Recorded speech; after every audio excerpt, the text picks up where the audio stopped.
Stop is the key to success. Stopping the mind from wandering is more important than anything else. Whatever images that appear in your meditation, observe them impassively without engaging your mind with them. This will help your mind to remain still. The purpose of your practice is aimed at stilling your mind, not at seeing images or seeing bright light. The great master, Patmangkon Tepuni, emphasized these words persistently. Stop is the key to success. He hardly spoke of anything else but this. This is what he said. We must be able to stop our mind from wandering, whether it is in darkness, in brightness, at the center of the sphere, at the center of the inner body, or at the center of the Buddha image. His aim is only for one thing: stopping the mind. Adopt this maxim in your practice. Stop is the key to success. Longpa Damachiyo's aspiration.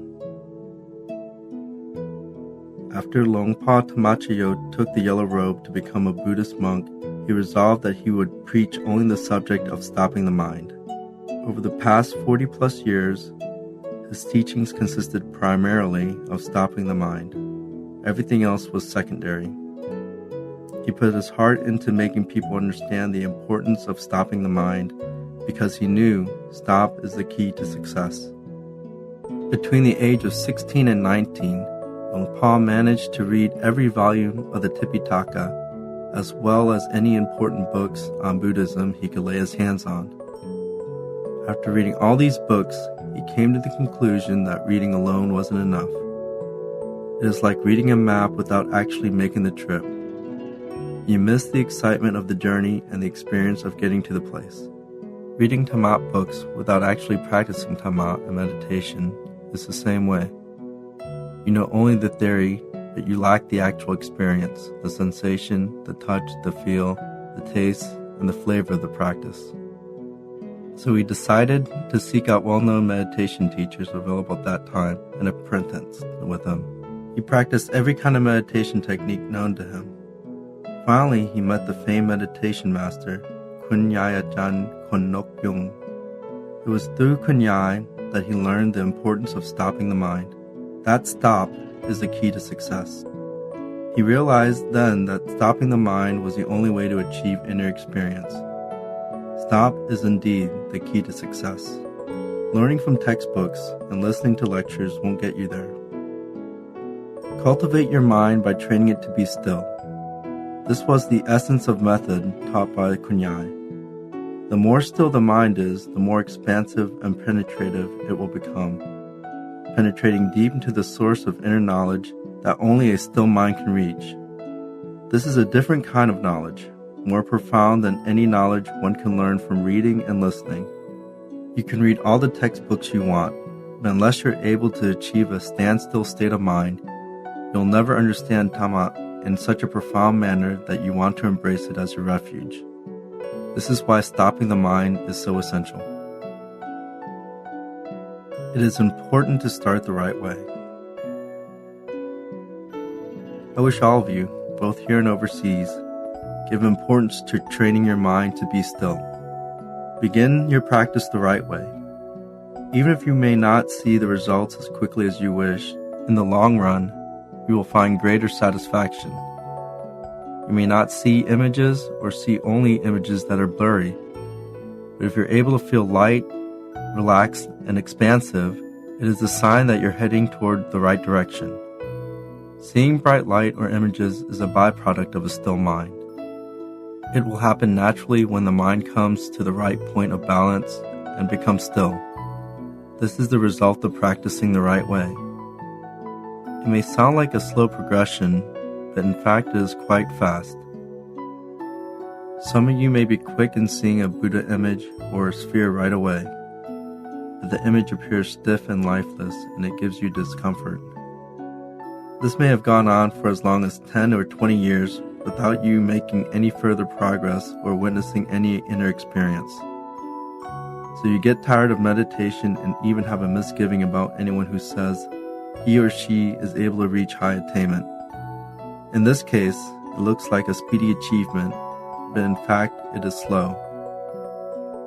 If you begin your practice in the right way, the result may appear slow, but in fact it is not slow at all.